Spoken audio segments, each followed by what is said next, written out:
buddies. Vikki in the car, season 2. We back. I Hey. got Kevin Motley, Black Sheep Radio in the car with me. Indeed. So we always start with the icebreaker. So Okay. sugar grits or salt grits? Salt grits. I'm from Jersey. That country sugar stuff, man, and I need a lot of butter. Indeed. Okay. Salt grits. Okay. I would say You? sugar, but I'm more of a cream of wheat girl. Sugar, man. Sugar. All right, so first question. If you don't invite God into a relationship and then a marriage, do you still have a covenant? No, indeed. Jesus. I'm coming up on 26 years with my wife. Oh, wow. Congratulations. And really understanding the moment you exclude Christ, God, or any aspect of the heavens, you're doing it in your own understanding. And recognizing the day that I got saved, I realized that, you know what, I've been married all these years, but I hadn't been a husband. And understanding that the purpose of Christianity and the metaphor of Christianity is the bride and the bridegroom. And understanding being a man and looking at Adam and Eve, they needed a covenant. And once they stepped outside of their covenant and their relationship with God, we saw what happened. Right. The fall happens, and that's what happens when you don't have that. Right. That was good. You said you were married, but not a husband. Not a husband. I didn't know how to be a husband. Yeah, that's good. All right. So I've seen somewhere that a lot of women have wife written all over them, but they keep entertaining men who can't read. What's your thoughts on that, and any advice for the ladies? I'll say if you don't know your worth, you don't know what billboard to put up for them to read. So if you're given the wrong literature to read, they're going to interpret what you're giving out as what you're giving. I mean, your attitude, the things that you say, basically speak for you, and the words that come out of your mouth is what we read. And if you're not to a point where you're transparent enough, like a book has a cover, and then all of a sudden you have a prefix, and then you have table of contents. And if you're not presenting yourself as a cover with a good title, and as he begins to look into that, and he looks at what the book is about, and you're giving them little bits and pieces, but you're not giving them the book, and all of a sudden you have to recognize that you have to give them the table of contents. And that's that thing that causes I think it causes the courtship. Because a lot of people will just go through that whole thing, we get the cover and then we get the end. And when you present yourself as an interesting novel, men will want to stick around and read you. Right. So understanding that as a single woman or anybody that's dating, what's compatible to you? What matches you? Or what do you need, or the actual thing that makes you? What is it that you need in your life? Mm-hmm. And if that's not what you want, keep it moving. You know? Time is ticking. All right, so I seen somewhere that I'm always finding stuff. So they said that men cheat because the woman is lacking something. Do you think that's true? I can keep it a brick. I was caught in infidelity, and it had nothing to do with my wife. It was learned culture from dysfunctional role models. And men cheat because they want to cheat. Right. And infidelity comes because of lack of communication. You know, if you're not communicating what you need, or you're not at a point in a relationship where they're not satisfying you get those flags in the beginning of a relationship. You know if you're compatible or not. Mm-hmm. But if you're used to a certain lifestyle, like for me, I never knew what a relationship was, because at an early age, I was introduced to sex real early, and I chased after that. But it all comes down to what's your moral base, and what is it that you hold to. Cheating comes from you want to do it. It's never no one else's fault. You choose what you want to do. You choose to have those conversations. So speaking of sex, you brought it up. I didn't. You're a family man. You got some kids. Yeah. So when do you think it's okay to talk to your kids about sex? I just recently had a conversation with my 8-year-old. 8. They have these dolls called LOL dolls, and they have the gender parts on the toys. So I had to break down that whole understanding of what these things were. It's like she knew what it was. I had to comment like, "Mommy, Daddy has a tail in front." Never explained it to her, but as this toy has a tail in front, you have to explain what that's for. Right. And I gave it to her super soft, but I think at a point of maybe 10, 11, when they see the stuff on TV, they're hearing it in the songs. Like now with this generation, as soon as possible, when you think they can comprehend what it is, and if you have the words to share with your child on preventive or abstinence, being that we're saved, we preach that, hey, you're not a test rod. This is something that's important as a young lady. So I'll say as early as 10. Okay. But now they're putting that in our faces, so we have to put it down to 8. The hottest doll that's out right now has gender parts.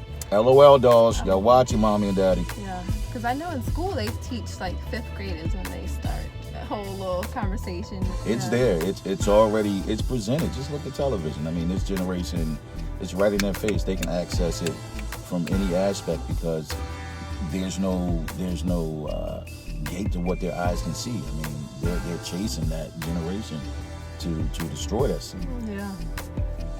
I saw a quote on a sign that America will never be great again until we put God first. Do you believe that? And if so, how do you think that we can make that happen?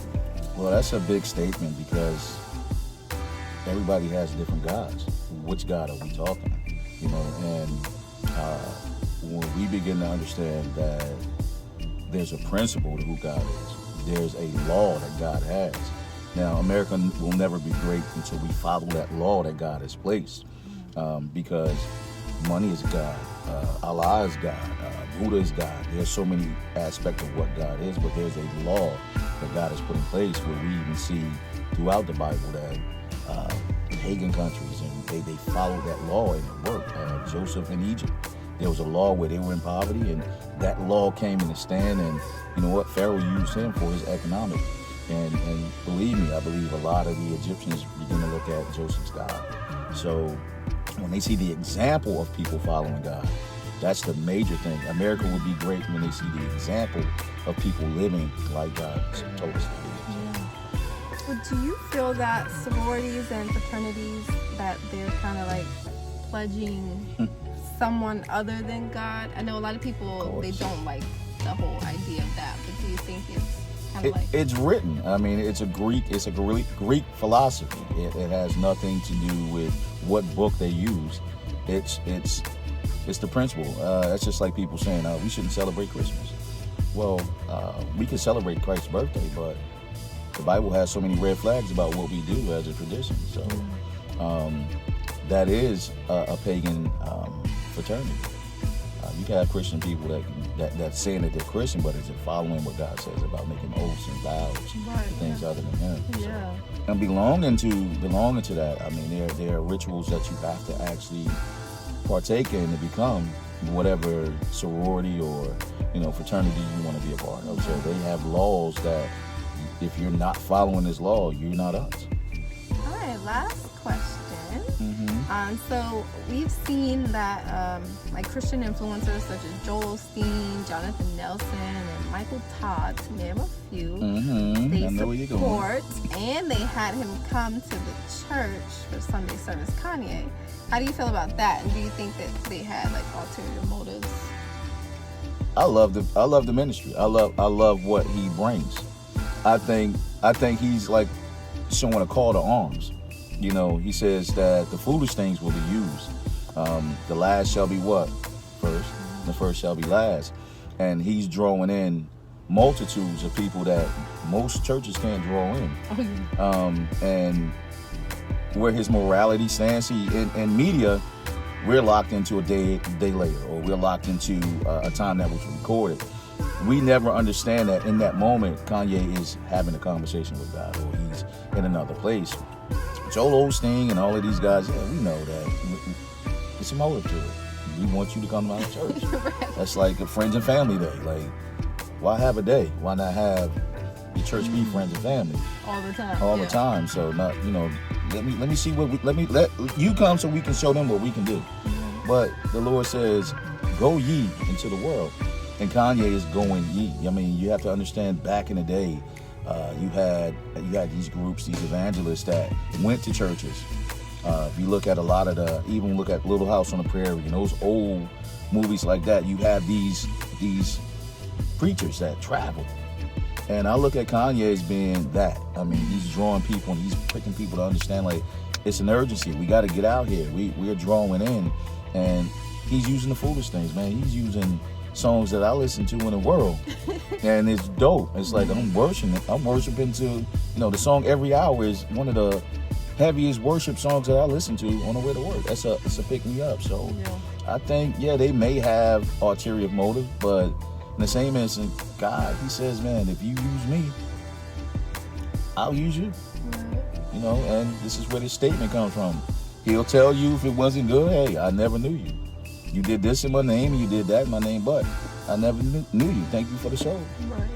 So at the end of the day, he is bringing people to God that might not have came over before. Exactly. Romans 8:28. Yeah. So, yeah. So, thank you for coming on. Can you tell the people where they can find you, what you got going on? Busy man. I got a lot going on. We took a little hiatus on Black Sheep Radio. So I do a shameless plug. Shameless plug. Black Sheep Radio will be back soon. We're doing something different. We're doing a lot of what she's doing on location. You can get at me at all social media handles at Kevin Motley. You can go on WBGR The Cup, check out some of the shows, Black Sheep Radio. Vicky's on there, live. Me and live. And I tell you, man, just look, just 2020, look for what God is doing, because he's doing new things. I mean, and I want to say this to you guys. Never be complacent where you are. Understand that everything changes. We have time. Time changes every time. We can't grab time back. Everything goes forward. So put your mind in a forward understanding. Never say where you're going to be all the time, but understanding that, just like we were saying earlier, God gives you different names. I have politician, radio, father, son, worker. Get as many names that you can, that God can give you, and never stay complacent the way you are. So, like I said, social media handle, Kevin Motley, Twitter, IG, everything. You know what it is. And Black Sheep Radio. Black Sheep Radio. It's coming. It's coming back. Yeah. All you artists, for real, send your music, videos, concert dates to blacksheepradio02@gmail.com. And I want y'all to do this. Vikki's show has to become a viral thing. This seat is a hot seat. You have to understand, this is a hot seat. She doesn't use big name people. She uses people like us that are making a difference behind the scenes. So, hey, get at her.